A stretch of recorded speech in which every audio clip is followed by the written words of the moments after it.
از شما پرسان میکنم در یک سال چند دوره فرعون کافر میگین؟ در نظرتون چند دوره خود یعنی تفسیر نمیگم، تفسیر شما زیاد میگم. ای تو در نظرتون سال یگان دوره فرعون کافر میگین؟ ها؟ نه نمیگم، یاد ما نمیآید. چرا مصروف هستیم؟ قارون میگین؟ نمروده.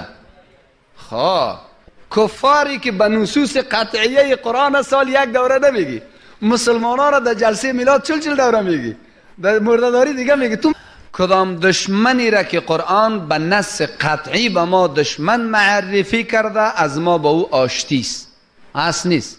و عرفتم الشیطان فلم تحاربوه بل توافقوه، اعلان موافقه است.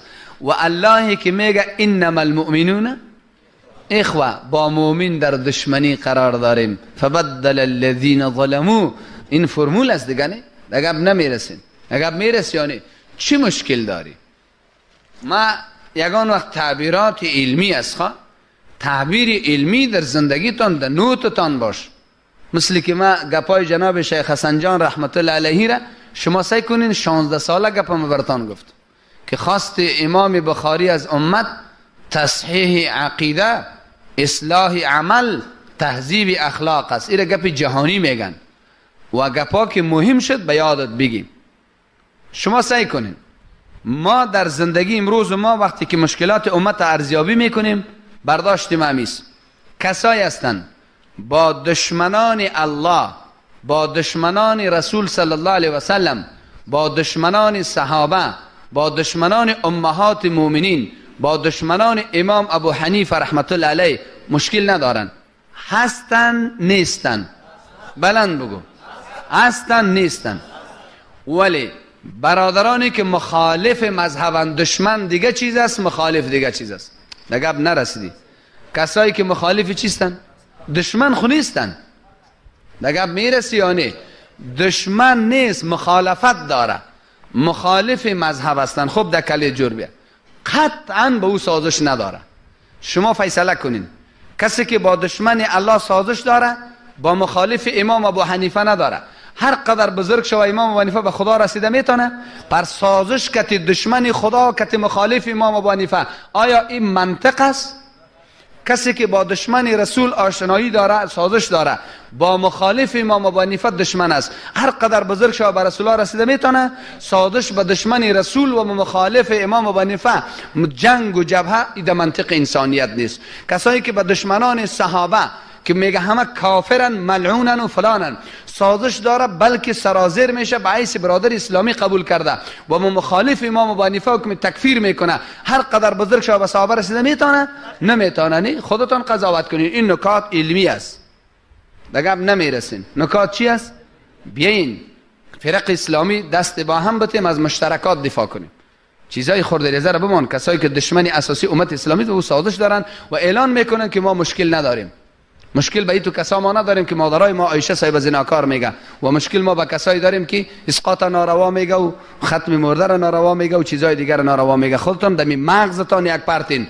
وقتی که در اهل سنت و الجماعه بیاندازی میگه جور میایه، در مذهب خود امام جور میایه، این مذهب خودش است دیگه. هدفم در این بود که انه لکم عدو، با دشمن منصوصی آشنایی داره. از شما پرسان میکنم در یک سال چند دوره فرعون کافر میگین؟ دروغ نگو، کی به شمار میگین؟ در نظرتون چند دوره خود یعنی تفسیر نمیگم، تفسیر شما زیاد میگم. ای تو در نظرتون سال یگان دوره فرعون کافر میگین؟ ها؟ نه نمیگم، یاد ما نمیآید. چرا مصروف هستیم؟ قارون میگین؟ نمروده. خواه کفاری که به نصوص قطعیه قرآن سال یک دوره نمیگی، مسلمانان را در جلسه میلاد چل دوره میگی، در مرده‌داری دیگه میگی. تو مسلمان هستی؟ تو چرا کم مسلمان هستی؟ نمیفهم. این گپای علمی است.